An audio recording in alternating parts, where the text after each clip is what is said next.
Wow, I really missed you guys. So much so that I actually put a typo in tonight's tagline that was just supposed to say Los Angeles. And I just saw that for the first time as the show started. So we're off to a great start this week, folks. It's good to be back. I'm really excited to talk about the Bills. I'm sure you're really excited to talk about the Bills. I'm sure my guest tonight is really excited to talk about the Bills. This is going to be a fun episode as we recap the very uneventful Buffalo Bills trade deadline, go over the remnants of the Kansas City matchup that we want to talk about, and get into the weeds of this upcoming matchup, the rematch in Miami against the Dolphins. It's going to be a fun one, folks. I hope you're ready for it because we are, and I will stop babbling. I will let that intro play, and I will say, let's go. My dog is excited too. Previous play will go under review.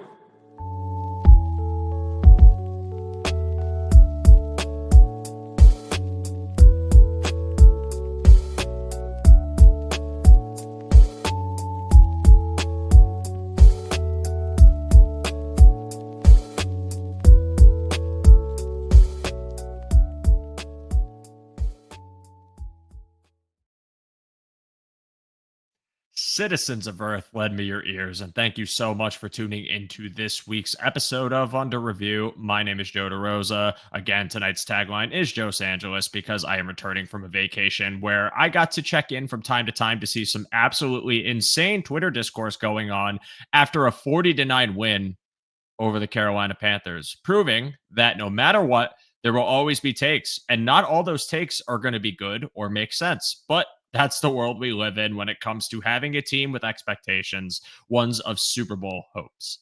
Tonight's episode, as I mentioned, we'll be previewing the upcoming matchup against the Dolphins, but I want to talk about the trade deadline first. And before I do, I have to bring in my guest. He is returning to the show for the first time in a while. It's great to have him back, and I love him and Luca's show. You guys got to check out Bill's Chat Pod. Of course, I say him and Luca because he is not Luca. He is Josh McCarty. Josh, welcome back. I appreciate the heck out of you for giving me your time this week. How you doing, man? It's been a while. I'm doing great, Joe. Thanks for having me back. Always good to be back on Under Review. And yeah, there's been some interesting takes out there in the Twitterverse, and I'm hoping we can get into some of those tonight. Oh, we could start right now, Josh. We could start right now.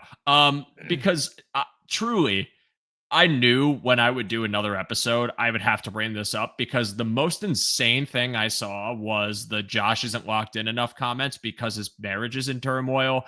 And I just gotta hit y'all with the you need to stop. You need to breathe. You need to relax. Let's take a moment, take a step back, maybe put the phone down for a couple of minutes. Mhm. That is ridiculous.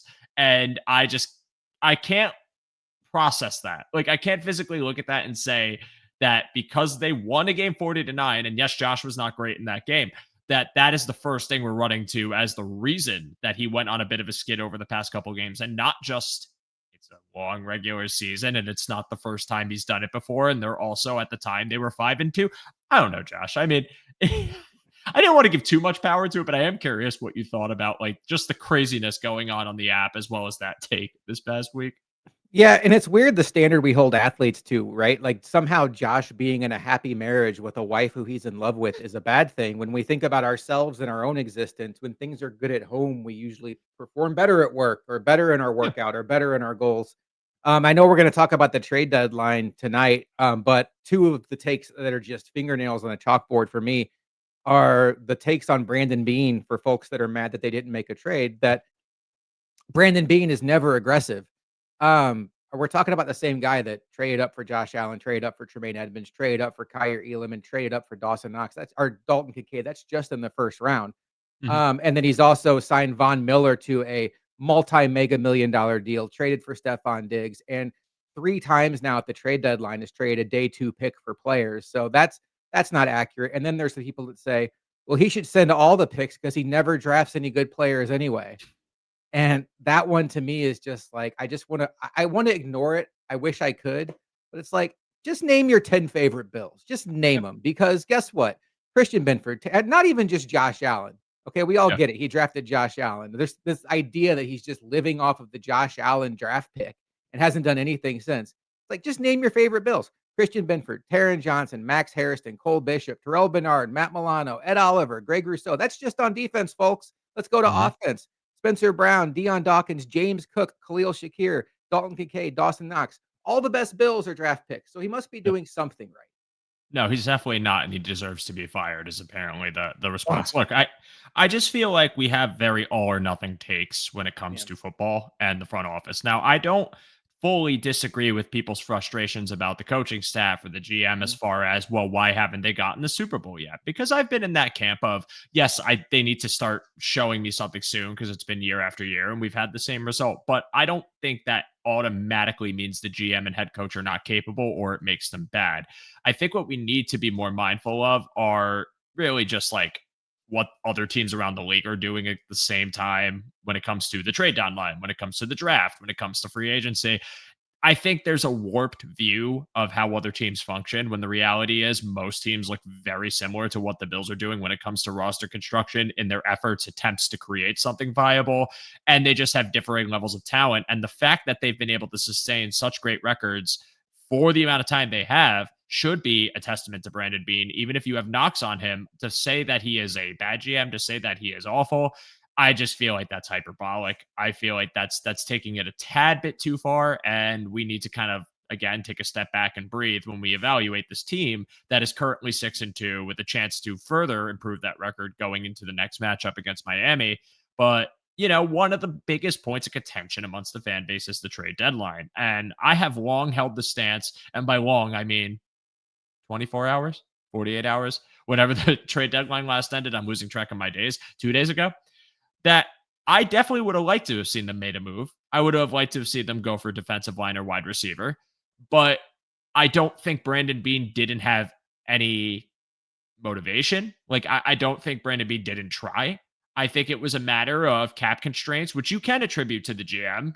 Contracts like Dawson Knox's and Curtis Samuels that haven't really panned out the way you had hoped are definitely contenders for the constraint. But even then, still trying to navigate those waters and trying to make trades that just ultimately fell through. And the one thing I will say is it did feel like a lot of people were really just setting themselves up for failure or setting themselves up for, I just wanted to make a trade for the sake of making one when it wasn't really feasible. Like I want to say 3 hours, everyone thought Debo Samuel was coming back or coming to the Bills and Von Miller was coming back to the Buffalo Bills. That felt like moving for the sake of motion and not because it was actually going to make massive improvements. Von Miller would have actually been someone I would have been fine with getting back just for the depth in the edge room with Hoyt getting out. But Debo Samuel was a redundant skill set, someone that has injury issues, longer in the tooth, not the same player. And I was looking at it, kind of scratching my head like, sure, I'll make the most of it because it's a new player and you never know what they have planned. But I also don't really see how this is any better than what you have in your receiver room now. And that's wild to say about Debo, but like we're in 2025. He's not a spring chicken anymore, and he's not the same player he used to be. So I kind of sit here just like at that point, I'm glad they didn't do anything, and I'm rather them just hold on to the picks if the best option they had was that package from Washington. But I'll turn it back to you, Josh. What were your thoughts about the deadline? Your evaluation of what didn't happen, I guess, and really what you would have liked to see if there was anything. Well, I'm I'm in lockstep with you. I definitely wanted to see them make a move. I was very interested in seeing them upgrade their receiving group. And I also, after the Hoyt injury, I don't know how you could not want to see them maybe make a move on defense. But the thing I tell myself is who was the number, because we all look at this group of receivers for the Bills and think, they could really use a Batman. They could really use like what Diggs was in 2020 on the top when you put him on top of John Brown and Beasley. And now it's Yeah. like, wow, now it all makes sense. None of those guys got moved. I think if Chris Olave had gone for a 1 or a 2, or Brian Thomas Jr. had gone and or Waddle, I didn't ever think Waddle was realistic because of who he was being traded from, but if those guys had gone, it would have been tough to swallow. The receivers that got moved were guys like Rashid Shaheed and Jacoby Myers, who were fine players. And Rashid Shaheed certainly has a skill set that interested a lot of Bills fans, including me. But you're talking about a player who is in his latest 20s, who has a pretty specific skill set and is on the last year of his deal. And I don't get the impression that the Bills were interested in burning another third round pick for somebody to come in and play 8 games for them. I think that they wanted to try to find some sort of long-term solution. I do think the Bills were big game hunting at the trade deadline. I do think that they were taking their swings on wherever it could be, whether that's Brian Thomas Jr., Garrett Wilson, the names we all heard.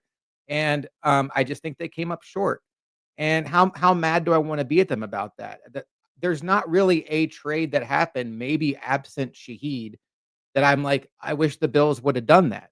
So now am I gonna sit here and just live in a hypothetical land? Like, why didn't Brandon Bean call the Jaguars and offer a first and a second? Who's to say he didn't? And the Jaguars just said no. So that's where you're just gonna spin yourself into circles. I'll trust the history of Brandon Bean where he's aggressive and sometimes I think almost too aggressive, and somewhat reckless. He gets what he wants. I appreciate that as somebody who can be reckless too in some of my financial decisions in life. Like if I want something, I usually just go get it and figure it out later. I never think that the Bills don't get something because that they were just sitting on their hands. Yeah, that's valid. I think when we see a lack of transaction as far as a trade goes, we assume it's a lack of effort, and that's just not the case. I mean, Brandon Bean said it himself. He was looking, and there just wasn't anything feasible. It takes two sides to get a deal done. They were in talks, or I don't want to say in talks. They were checking in with teams on BTJ. They were checking in with teams on Jacoby Myers, all these receivers that were available, but ultimately they might have just simply gotten outbid at the same time. Rashid Shaheed, fourth and fifth, that is a bit steep of a price when you're considering how long you're getting Shaheed for and what his role would potentially be, which is really just a vertical burner. Again, I would have been 100% fine with that move. I would have liked it. I like Rashid Shaheed. I've campaigned for it, but they probably got beat out by a team that might have had more assets to burn. Maybe they went in with a fourth, and Seattle was like, we want to do the fourth and fifth. And Brandon Bean didn't want to give up the fifth because he needs to hold on to the picks. And people don't like that approach. But I think we have to be more mindful of the fact that this team is cap strapped. And again, can be attributed to the GM. I think that is a valid criticism of him.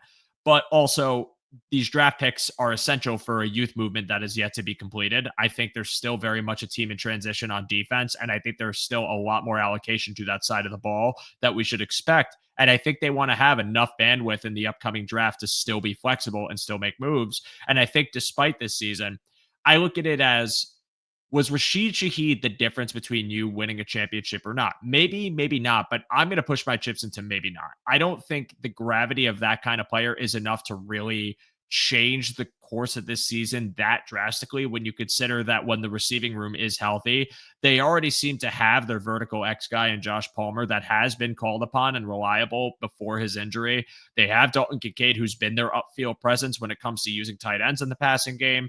Yes, there's uncertainty with Keon Coleman. I definitely think you can put a question mark over him, but Khalil Shakir is dependable.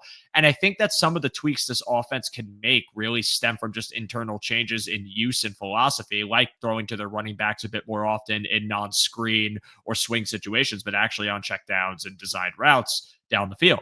So to me, it's like, I don't know if I was comfortable giving up a fourth and a fifth for 9 games of a vertical speedster that while he could help, would he have been the absolute difference between you winning a Super Bowl or not? I personally don't think so. And I was okay with not giving up that cost. And as far as Jacoby Myers, redundancy and skill set for a fourth rounder when you already have Josh Palmer and eventually Gabe Davis returning, which people are mad that that's happening, but it's happening. So get used to it because he will get a snap increase when he comes back, which is either this week or the next, I'd assume. It's just not something I'm willing to do. Like, for me as a person watching this team, like, I'd be more comfortable with my GM giving up a third, a second, a fourth, whatever it may be, for something that would not only benefit me now, but also benefit me next year or maybe in the long term. So when they were interested in guys like BTJ and Olave, I was all for it because to me, that's the justification. That is a player you make that move for. There's team control, there's youth, but also the gravity of that player is that true X that you need. And the other guys on the market to me weren't true X's or ones that could alter the landscape of this offense entirely. So it got to a point where I was like, are we going to make a deal? Like, who's really out there that I really want and how worth it is it? And on the defensive side of the ball, I would have liked to see them go for D line. I think there were D linemen that could probably gone for it. But again, we don't know what Brandon Beam was actually trying for. And considering he had conversations apparently with Tennessee and within his own division, it's very possible he checked in on Quinton Williams. It's very possible he checked in on guys like Tavondre Sweat and Jeffrey Simmons. We don't have the information in front of us. I think given the fact that he was calling around, he probably was looking for D-line help and the price simply wasn't right or attainable for them. So it's disappointing that they didn't come away with someone. Usually we have these episodes and there's a body where we're like, oh, cool, they got Rasul Douglas. Oh, cool, they got Naeem Hines. Last year, oh, cool, they got Amari Cooper. This year you didn't get anybody at the deadline and you kind of look at it as like, damn, like that really sucks. But I don't think it's drastically altering course either way. I think they still have ways that they could survive this season. I think they're still due to get healthier. I know we lost a couple people, but other people are coming back maybe as early as this week. And I think this team still has to play their best ball, and they're going to in the upcoming months. So, yes, it's fair to be disappointed. I get it. I understand it. I'm not saying you're wrong for being so, but I just don't think it means Brandon Beane is a disaster class GM or like a pushover or someone who didn't try. I think it really just boils down to the price wasn't right, and the current situation for the team is one that didn't have the same flexibility that had last year or maybe next year when they get to the deadline. So that's really all I got. Josh, any other thoughts before we move on to our next topic? I would have lost my mind if the Bills traded for Quinnen Williams, and not in a good way, because when you look at the amount of resources this team has sent into the defensive line in particular, and looks like they've hit on in a big way in Michael Hoyt, who's going to come back next year. Greg Rousseau's got a second contract. Joey Bosa is somebody that I think the Bills will probably be interested in extending this offseason. Deion Walker looks like a grand slam for a fourth round pick. Ed Oliver's been paid. Yeah. Dallas got him. Let's just assume in this hypothetical world that the Jets would have given him to the Bills for the same price Dallas got, which was a first round pick, a second round pick, and a player who was picked in the first round 3 drafts ago or 2 drafts ago. Yeah. So if the Bills would, even if you take the player out of the equation, a first and a second for a defensive tackle when Ed Oliver's coming back next year, Deion Walker looks good, and you still haven't even seen what TJ Sanders is, who you traded up for in the draft, did not Yeah. make sense. So that from there with defensive tackle, my question is, what move really would have mattered? Harrison Phillips was a popular idea. I get it. Folks, we're gonna get Daquan Jones back. We Yeah. just got Larry Ogunjobi back, and Mhm. TJ Sanders is a player that the Bills thought of highly enough in April to trade up in the second round to get. So Yeah. they have reinforcements coming, including Ed Oliver, who could be back for the playoffs. I don't know that Harrison Phillips is a better option than what you have basically with Ogunjobi, Daquan Jones, and TJ Sanders. And I would not want to see Harrison Phillips taking snaps away from TJ Sanders because, I as agree. we've seen recently with Cole Bishop, sometimes all these guys need is reps and experience, and you never know what they're going to be. There's a lot of fans that have already made up their mind on TJ Sanders, by the way, Joe. Speaking of Oh, I backfield. know. I know. And again, like if you can give grace to guys like Cole Bishop or guys like Deion Walker as far as their development curve, then TJ Sanders deserves the same grace. Like Deion Walker's ascension to his position now, it's awesome. I'm Mhm. so happy to see it. And I love the player last year. I was skeptical when they drafted him because I'm like, he had a down year. Is this going to be something where it's like it's a real big project, might take him a couple years, might even still be that way. Like we might just be seeing flashes, but he's been really really good the past couple of games in his role. He's been able to be kind of a two gapping solid double team eater, which they've really needed, and it's so refreshing. But that's not always the norm with rookies. And again, like if you came to this show expecting hyperbole, I don't buy into that. Like it's the unsexy answer of development is not linear. That's the same thing to be said for TJ Sanders. People are writing him off way too quickly. They're calling him a bust. They're calling him it a wash. They're calling it the next John McCargo to Kyle Williams. I think Deion Walker's ascension might help TJ Sanders because now that there is that true two gapping, again, double team eating one tech on this roster that seems to be holding himself really well and really just like controlling the point of attack more consistently, using his power, moving offensive linemen. I think that's going to help TJ Sanders when he comes into those rotational roles, especially considering how much better this defense has played over the past couple of weeks, where they're ending up in more true passing downs, more true pass rush situations where TJ Sanders can just let loose. I mean, if you get TJ Sanders in a situation where he's going to be able to rush the passer and exclusively rush the passer, he's going to eat. And that's tangible based off this past season alone. There have been numerous moments where he has generated pressure. He was, before his injury, one of the highest interior defensive linemen, at least rookies, that was generating pressure. It's, I feel like if the jury is so out on him or not out on him, and people really need to be patient, but they can't be patient because, again, with the suspensions we had to deal with and the injuries we had to deal with, rookie growing pains were way more obvious and way more apparent than they would be if you had the buffer of depth. But now I think they're going to have the buffer of depth for a guy like TJ Sanders, put him in a better position where Daquan Jones could still get 3 tech reps as well. Ogunjobi gets those 3 tech reps. You have your backup 1 techs if you need them. And then you just go from there. But I think it's all to say, like, you can't really write him off. And as far as the defensive line conversation, One more would have been fine by me, whether it was your conventional nose tackle, whether it was a three tech, only just to have the depth in the room, the kind of insurance. That would have been fine by me. I think I would have liked to see them go for an edge rusher as well. I don't know if they tried, and that's the thing. I don't know if they tried, and that's where it's at. So we're talking about an ambiguous conversation based off Brandon Beane's word that he tried and just didn't get anything done. It's disappointing, I guess, but that's the world we live in, and I don't think again it's going to alter the course too much. So that's the trade deadline or lack thereof, if you want to call it that. But One thing I want to say on TJ Sanders, and this is just a thought I've had, I could be dead wrong. The Michael Hoyt role seemed very specific in the Kansas City game, mm, and it was an interior disruptor. I wonder, Joe, people, you don't think about it like this because Hoyt's such a versatile guy. He and Sanders are almost the exact same size. I wonder if Sean McDermott and Bobby Babich just simplify it for him and say, "This is your job the rest of the year. mhm. Be a disruptor in these situations."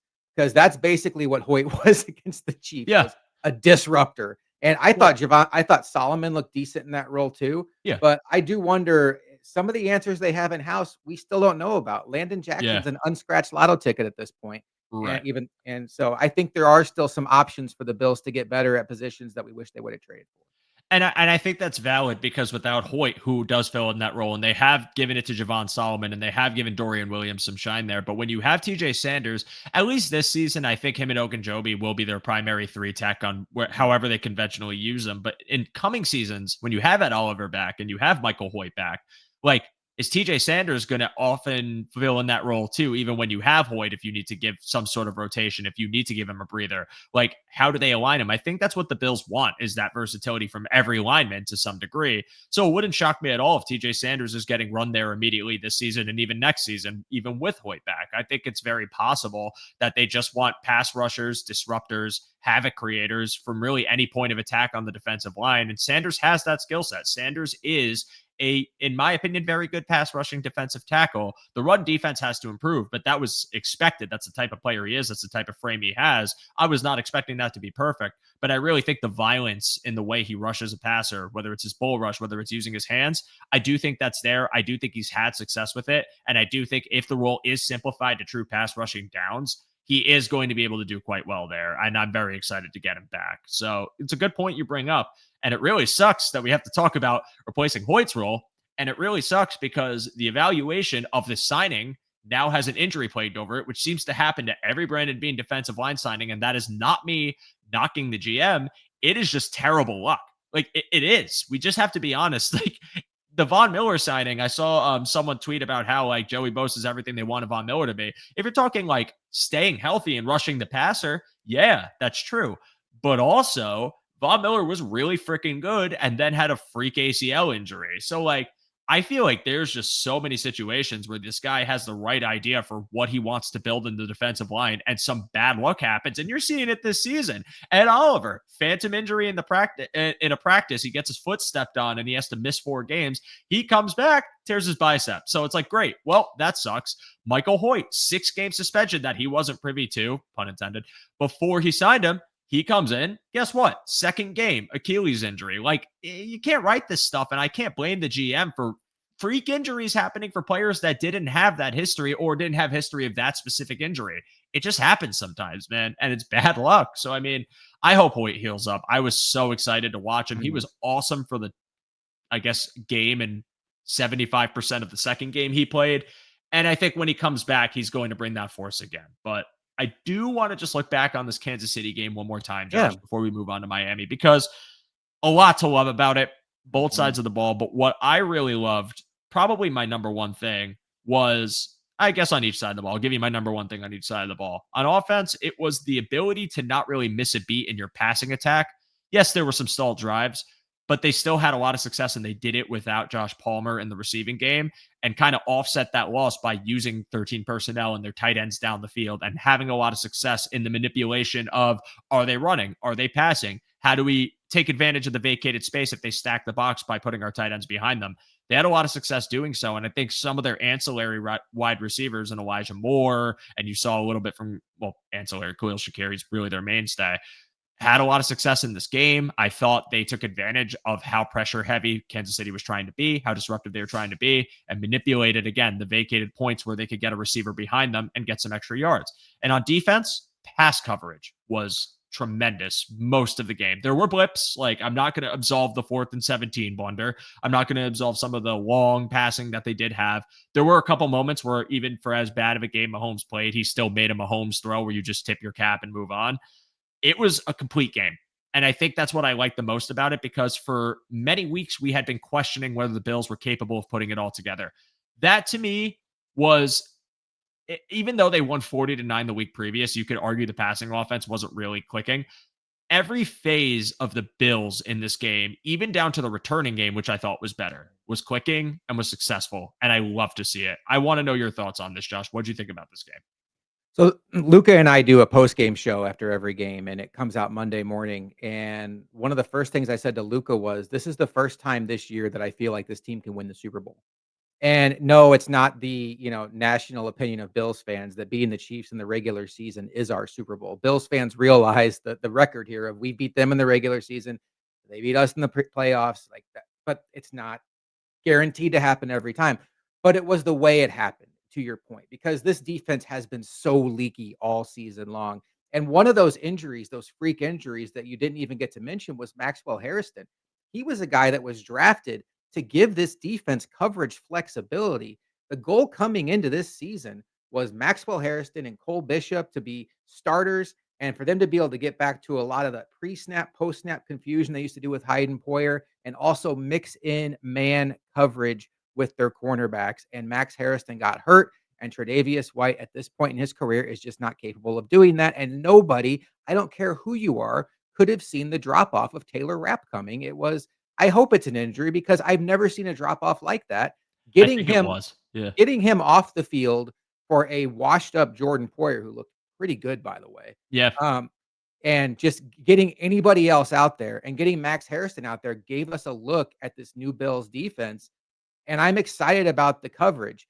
And, it's funny because I come out of that game and my two biggest concerns are like, can we get Shaq Thompson back? Because Milano Mm. and Bernard are like the two pieces on this defense I'm still kind of about. And boy, if you told me a month ago that Milano and Bernard What would a be my main statement. concern. Yeah.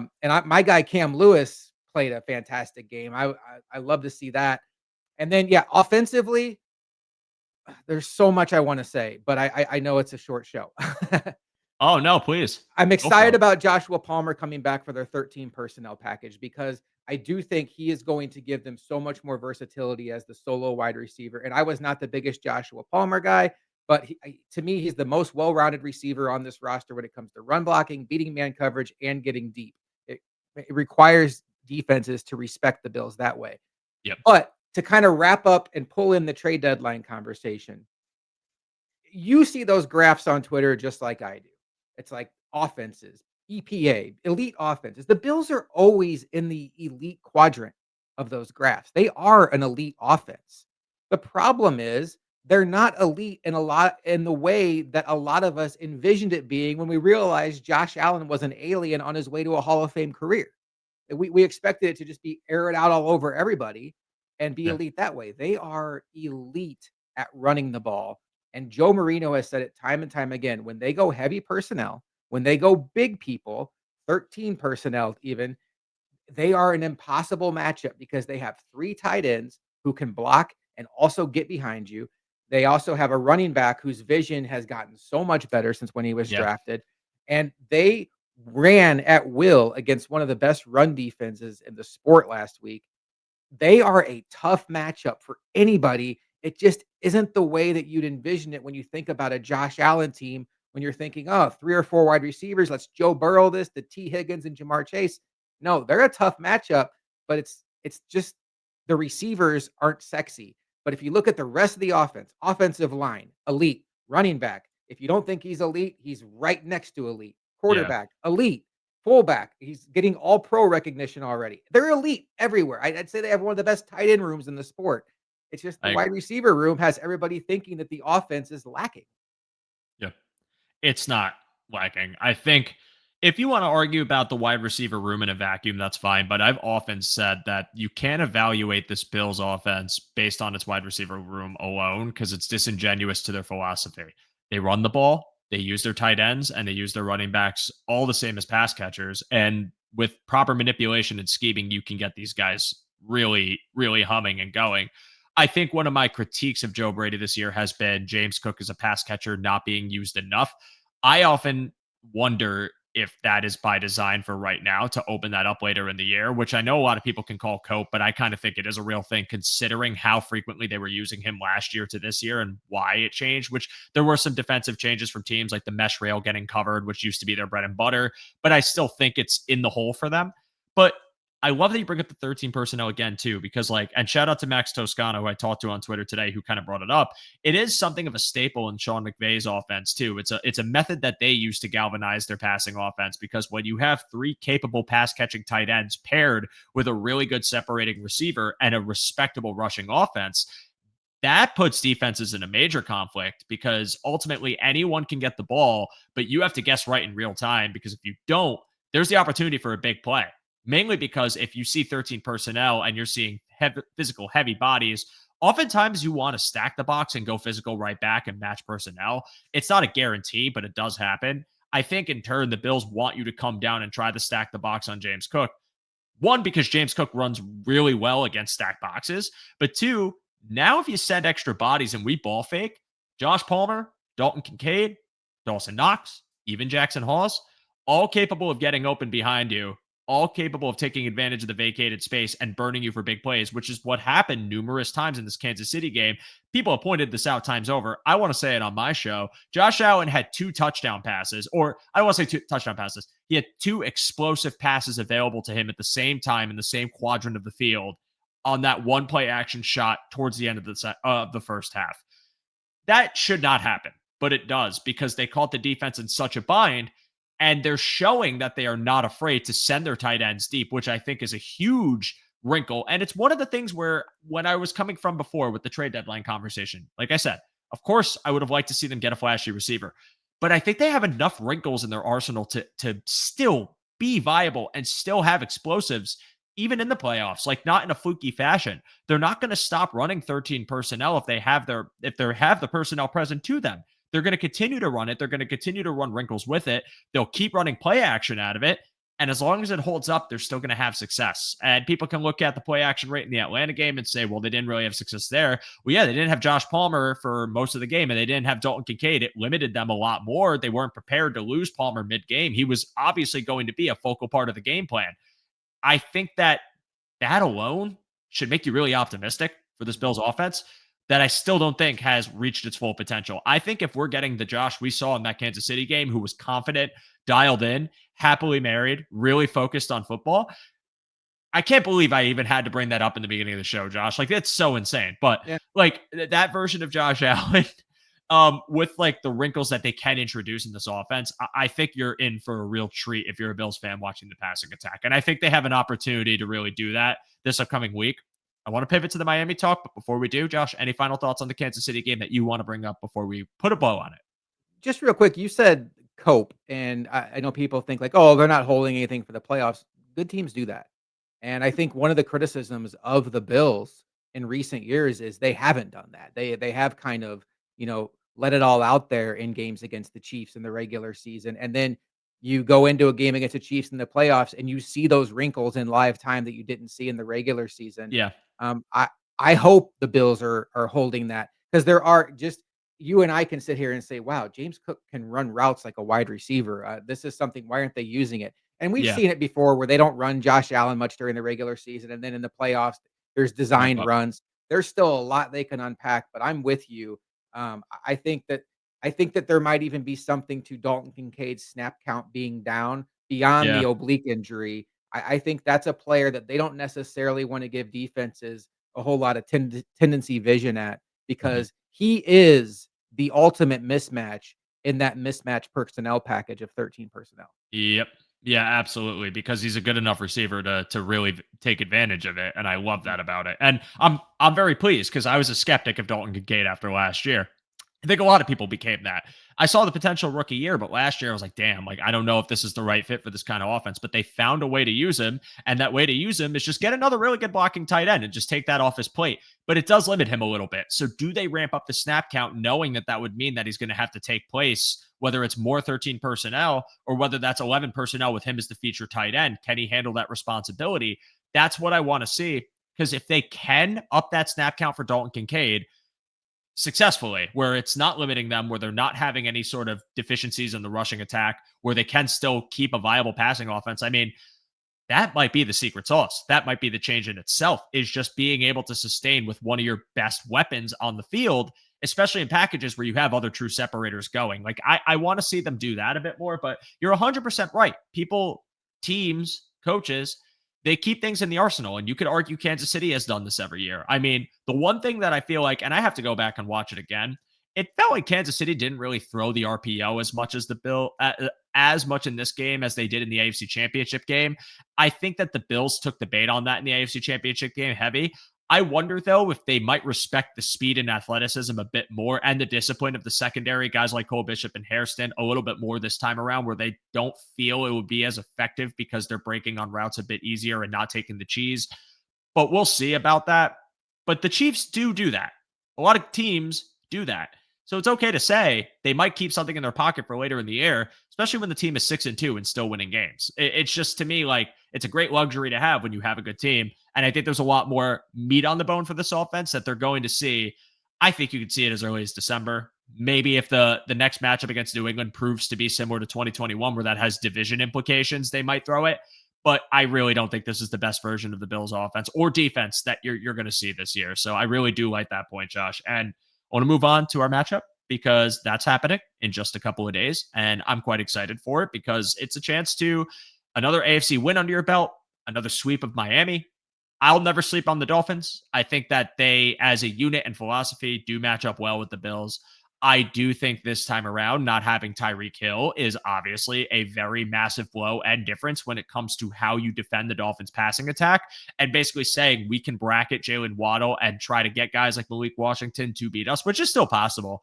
And also maybe lock in a bit more on Devon Achane, where we could stack some boxes and try to have some bodies ready for those perimeter runs. But I just want to read some stats first. If we're starting with the Bills' offense to date this season, on offense, they're currently tallying second in EPA per play with a 0.13. They're eighth in passing EPA per play at 0.13 and second in rushing 0.13. I might actually have copied and pasted that wrong. I'm going to double check that momentarily. Might have to reread the stats. On defense, the Bills moved all the way up to 10th in EPA per play as they're generating a minus 0.08 total. They're fourth in passing EPA per play on defense, minus 0.15, but they're still sitting at 22nd in rushing at 0.00. Now, Miami is essentially the contrast to all of these stats. On offense, which is, I mean, Tyreek Hill being out for the year definitely affects this number. They're 26th in EPA per play, generating minus 0.10. They're 23rd in passing EPA per play at minus 0.10 and 25th in rushing at minus 0.09. Numbers you were not expecting from Miami going into this year fully healthy. On defense, it's actually worse. 29th in EPA per play. They're giving up a positive 0.08. They're 29th in passing, positive 0.15, and 23rd in rushing at 0.00. Josh, these numbers do not favor Miami in the slightest. They did just move Jalen Phillips. However, they did keep some of their larger players. Minka Fitzpatrick is still there. Bradley Chubb. It doesn't look like Chop Robinson, at least as of today, is going to be playing due to a concussion. We'll see if that changes. But if he doesn't play, that's a pretty big blow. And on offense, again, no Tyreek Hill, no Darren Waller. You're looking at a pretty depleted room with Jalen Waddle being the centerpiece, who is very good. I would call an elite player, but that's their bread and butter, with HN being the other bread and butter. And I feel like they're just a team that is really dealing with the injury bug all the same, but super limited. And I think that's affected Tua's play. You could see it in the Baltimore game where they kept the game close, but just couldn't sustain. What are your thoughts on the Dolphins matchup coming up? Differences from the last matchup to now and things you're really looking to say? Well, you said you wouldn't sleep on the Dolphins, and I wanted to be a jerk and just went, 'cause that's where I'm at. I think this team, I mean, and not really for any fault of their own, they have one foot in the grave.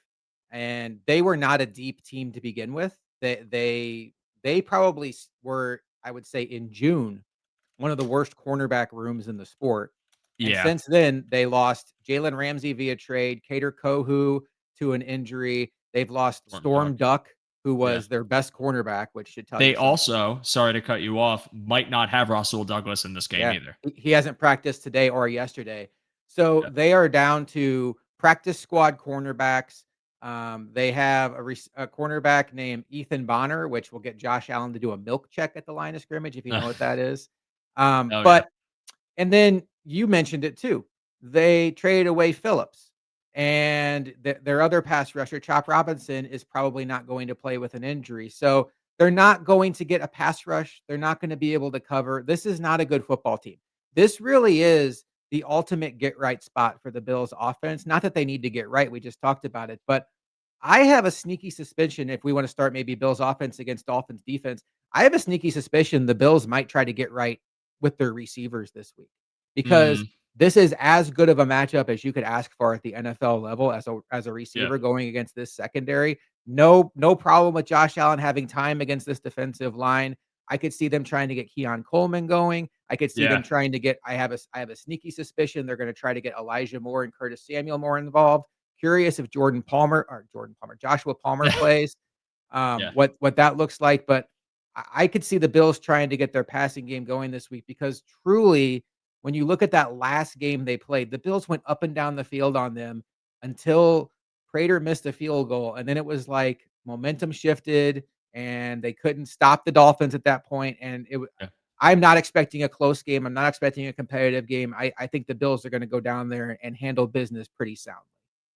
Yeah, I don't give score predictions, but what I will say is when you look at this Miami defense, it's depleted. Mhm. They do still have talent. It's worth noting that Zach Sealer, Bradley Chubb will still be playing. I really like the linebacking core of Brooks and Dodson. Dodson, I think, has played well for them, but it feels like their secondary is just so barren. And Minka is a bit older now. A lot of people are really not optimistic that he'll ever become the player he once was when he was originally in Miami and then eventually on the Steelers. And it feels like he's on a lonely island out there where you're talking about corners around him that just can't sustain for the duration of a game to a point where I do agree with you. I think this is a heavy 11. They're going to run 11P primarily anyways, but I think this is probably like one of the largest upticks of it you've seen in weeks where they do try to get these receivers involved and they do try to get more creative. And whether that's just asking Keon Coleman to just navigate the zone and trying to prioritize him, if they get Josh Palmer back, asking him to just get right with a few downfield reps.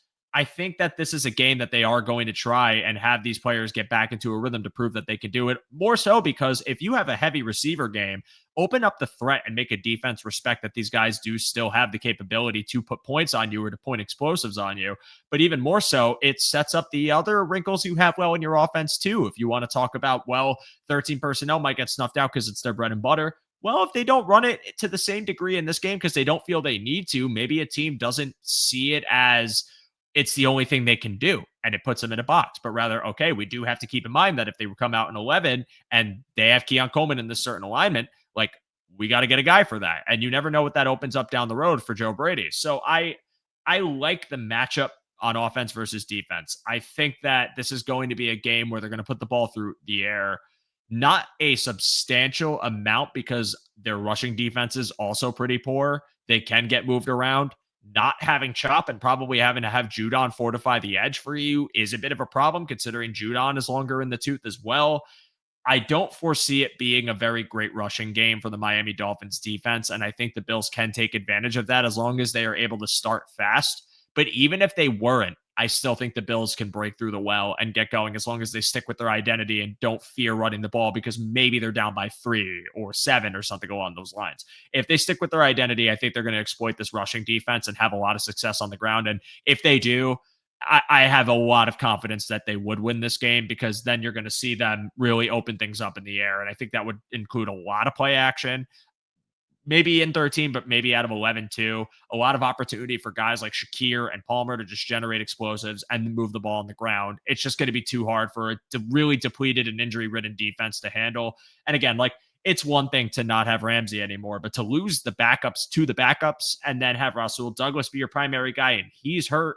And then to have Jack Jones be like your CB1, which is like, again, we're years past the margin where that was really a true thing. He could be serviceable.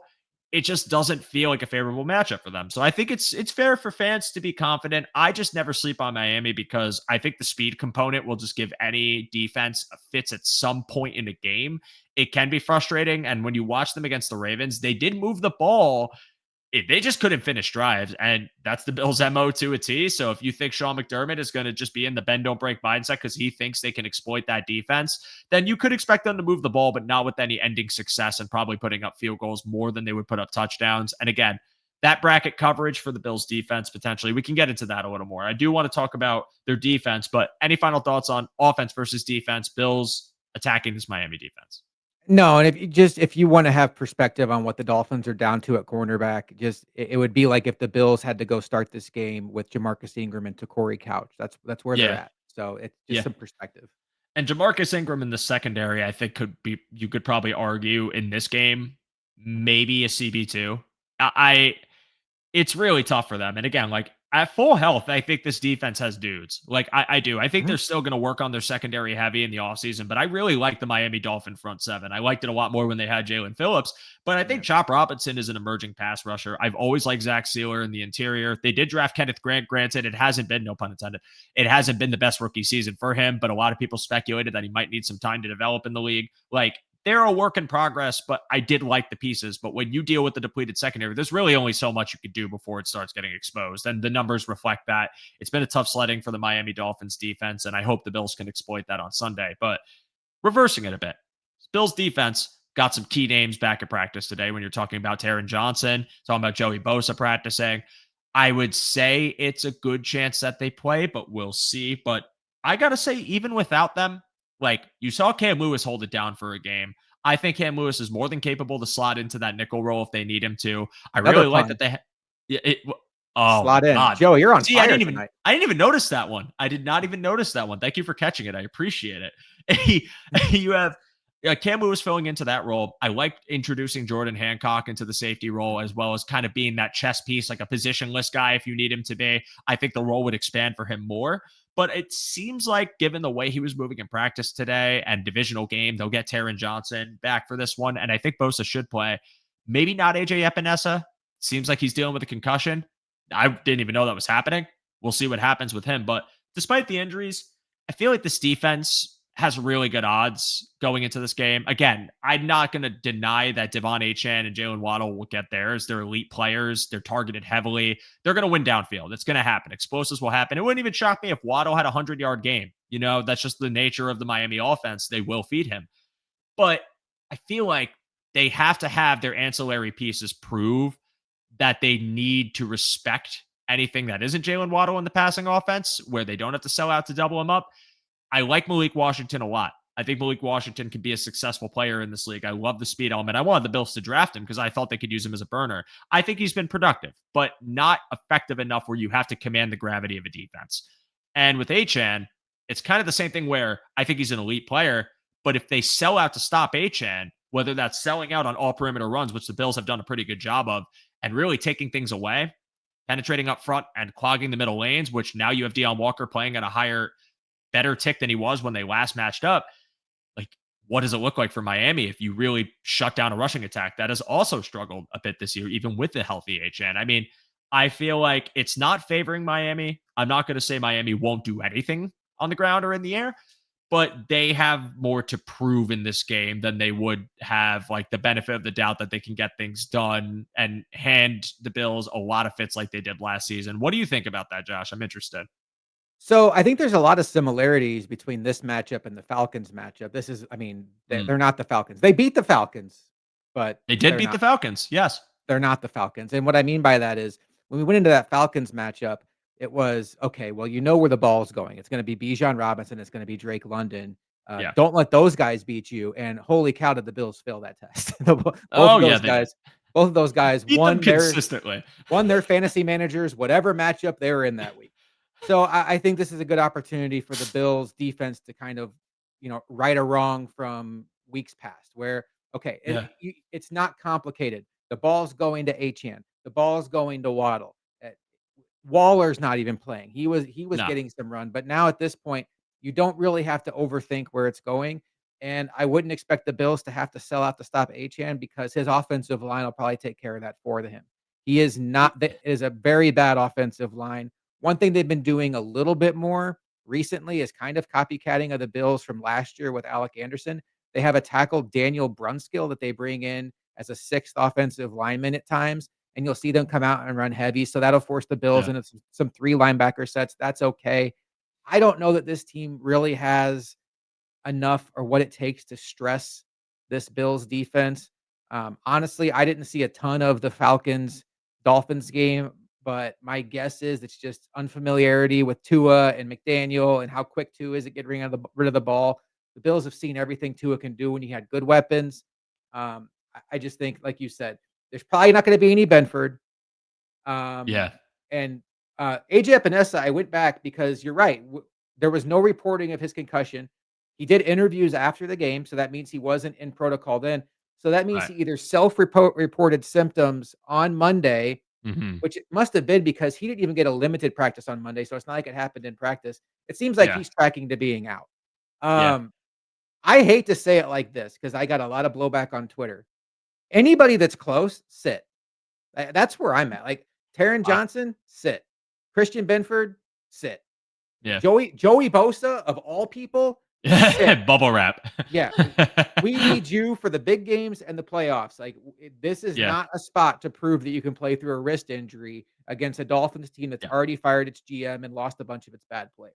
Like, A wrist you know, injury that he's been nursing for like 2 games too. yeah, Like we know, like I remember, I think it was Banged Up Bills posted something where he like was holding it, like signaled that he was good, and he's played through it. So I mean, it has to be just more of the nagging what that they gave him rest for. But it's so funny because like this is the game that you'd argue like they should sit these players because mhm, they're playing the Buccaneers the following week, an NFC team where you're kind of like, oh, it's NFC, like it's kind of a throwaway. This is an AFC game, but it's like you feel that, that confident that they should rest these guys. And honestly, I'm in a similar boat. I just have a lot of faith in the way this Bills defense has played, even with injury the past couple of weeks, to the point where like they're not the same team. They don't have the same exact philosophy, but if they can handle the Kansas City Chiefs offense that was fully equipped without Isaiah Pacheco, sure. Isaiah Pacheco was not having a great season on the ground. He was a very limited runner. His field vision was not good.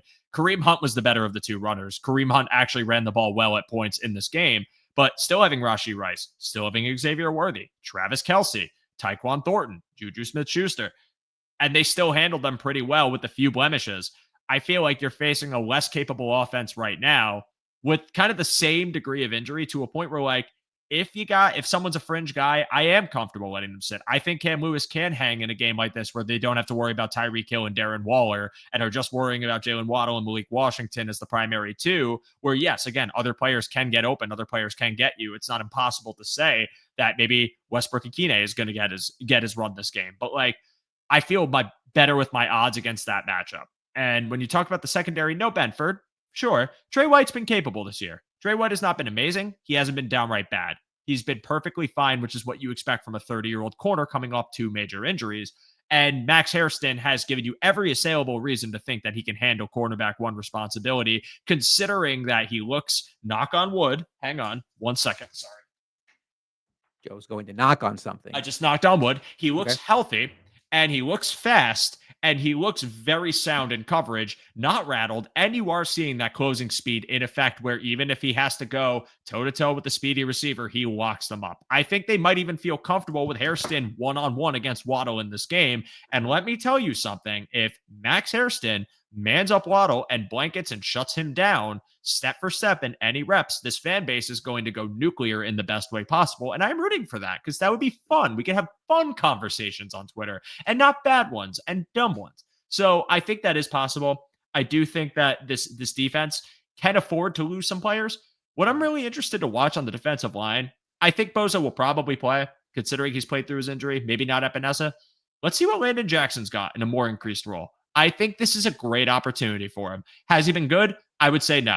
I think he's still very much developing. He was a traitsy prospect guy they got in the 3rd round. The urgency for him, I get it. 3rd round pick, it's not nothing.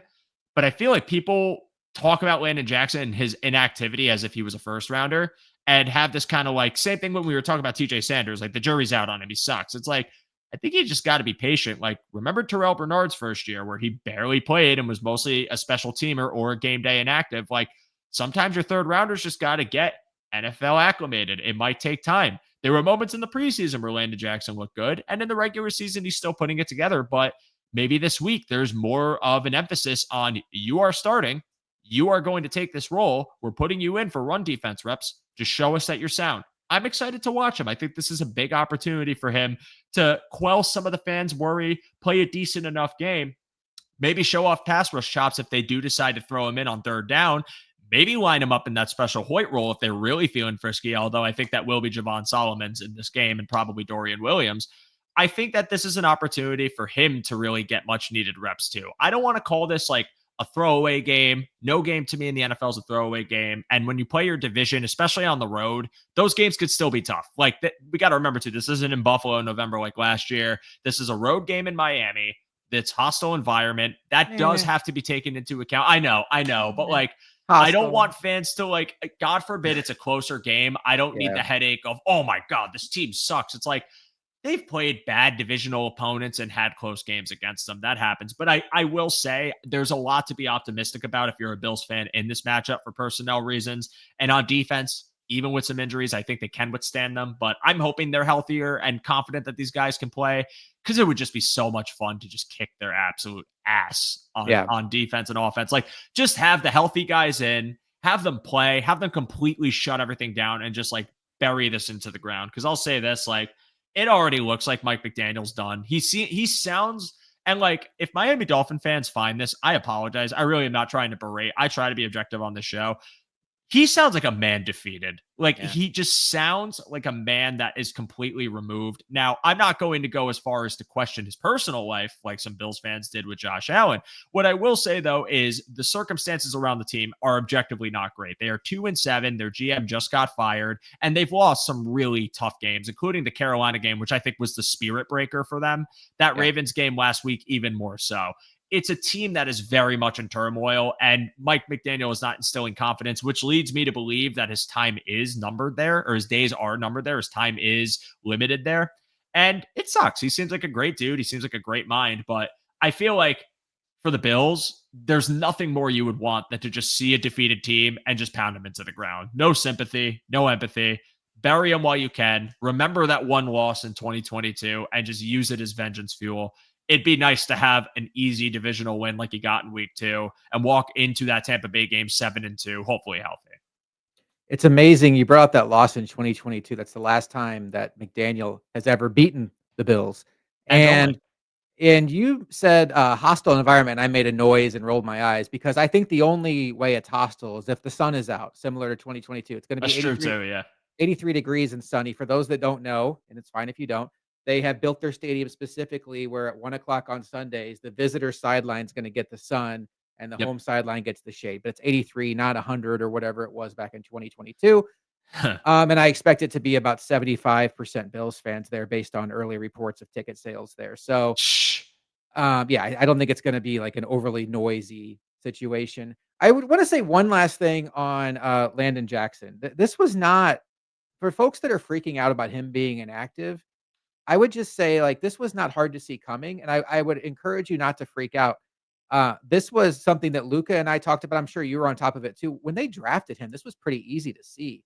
When you look at what the Bills Yeah. had on their roster at edge, it was Greg Rousseau, who was on a massive second contract. They just paid Michael Hoyt. They just paid Joey Bosa, and you had AJ Epinesa, who they like a lot on a second contract.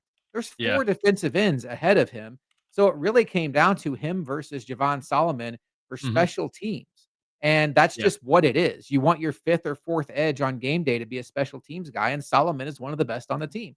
Yeah. So I think that freaking out about him being inactive is misplaced. I think in a lot of ways, it's a lot like Elam being inactive early in his career. We all know that didn't turn out well for him, but it was because he didn't have a special teams role that some other guys did.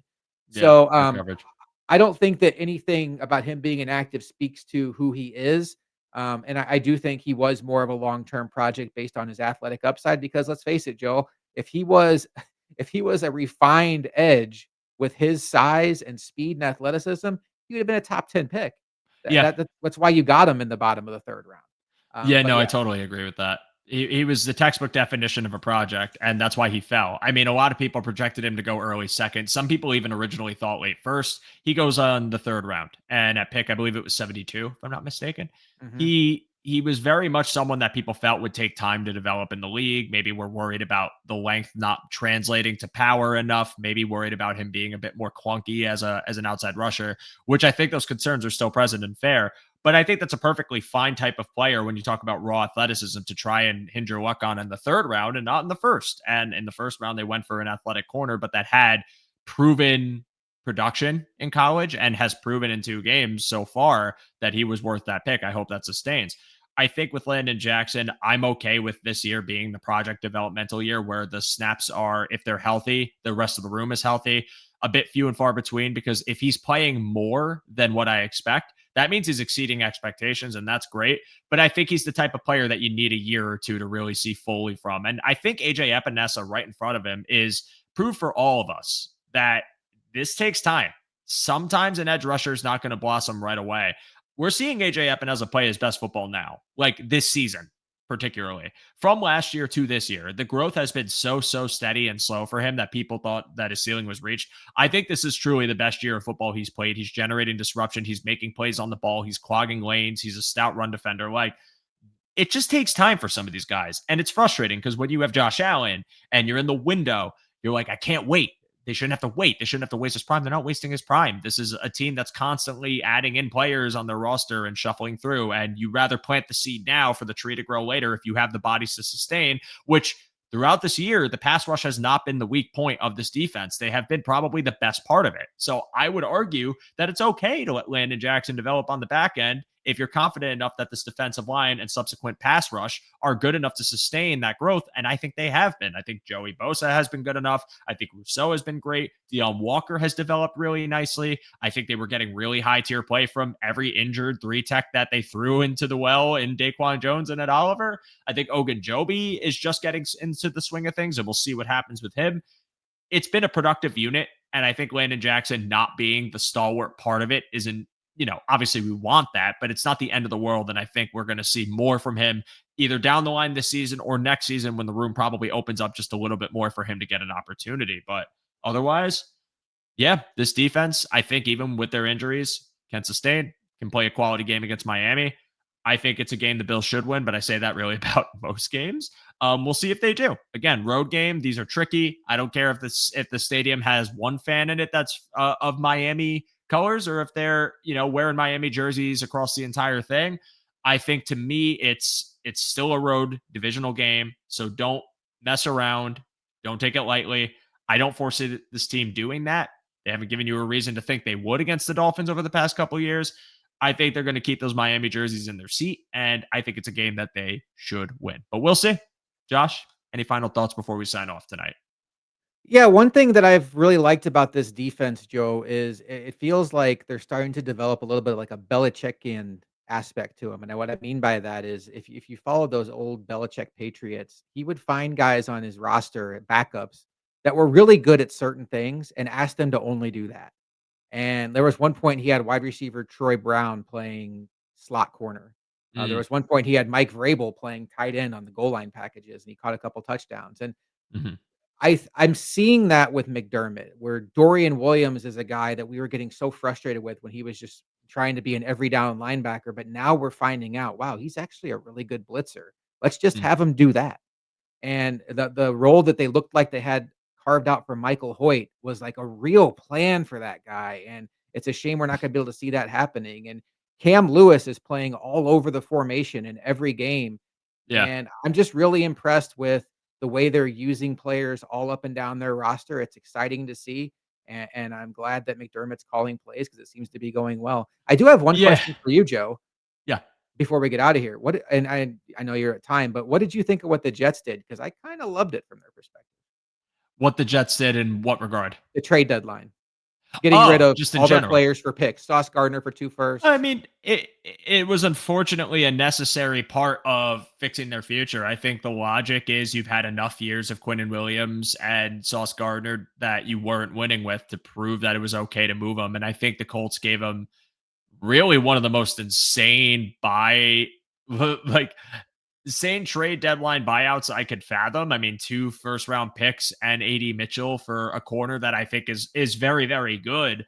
But that's a rich price. I feel like the Jets couldn't say no to that, especially considering the trajectory of the franchise and the rebuild you're going to inevitably have to go to and the draft capital you need to acquire to successfully pull that off.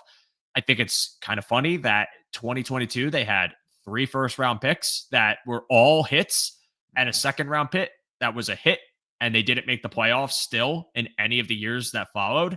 I think that they have to do this again. This is just through decision making from their past regime, bringing in Aaron Rodgers and bringing in Nathaniel Hackett, and the pairing being terrible, and Aaron Rodgers kind of micromanaging to get in his guys, and his guys not really helping them in any capacity.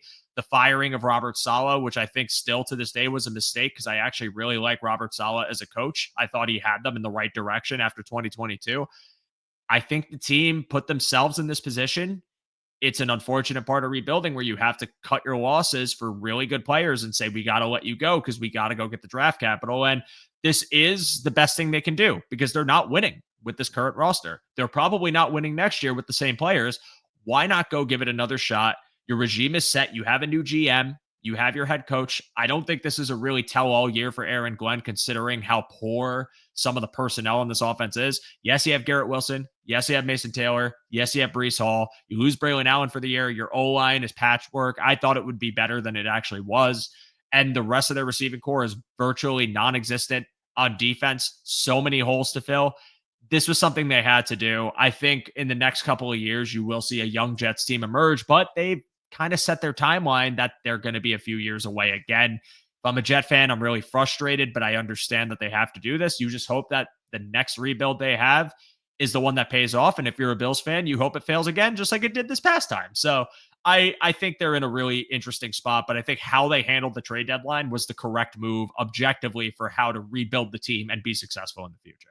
I agree with you, and I thought they were getting a lot of flack for giving away good players, but you have to get off that quarterback merry-go-round. They had a Mike White Yes. phase, a Tyrod Taylor phase, and, it's like they were burned from Zach Wilson, so then it was Aaron Rodgers, and then you just mentioned it, with Justin Fields, and go to the bottom, get the picks, start over, and make something of your franchise, and one thing that I'm not the biggest Aaron Glenn guy so far, but he's following the Dan Campbell method when he got to Detroit, where he went there and he traded away Matt Stafford for a Yep. bounty of picks and brought back a high pick in Jared Goff, who the league had kind of given up on, maybe similar to Mozzie Smith and Yeah. AD Mitchell. And it ended up being a lotto ticket.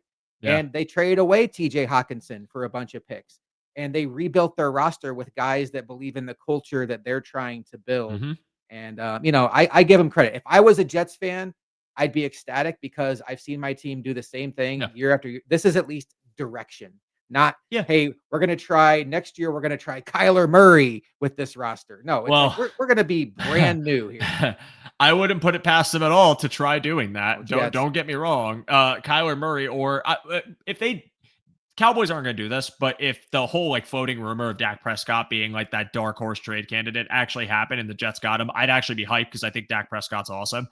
But like if they got Kyler Murray, it's running your head into the wall. I'm sorry, I've given up. I can't get behind Kyler Murray anymore. I feel like we've had plenty of years for him to prove us wrong, and he's just a very limited quarterback, just despite the athleticism and speed. I think the ACL injury really messed up his mobility as far as like being a true threat on the ground. I think he runs with so much more hesitancy. I just don't think he's the same player. And I don't think he's ever really had a substantial, well, I want to say this. I thought he did have a high ceiling. I don't think he's ever going to reach it. So I think with the Jets, they should avoid that.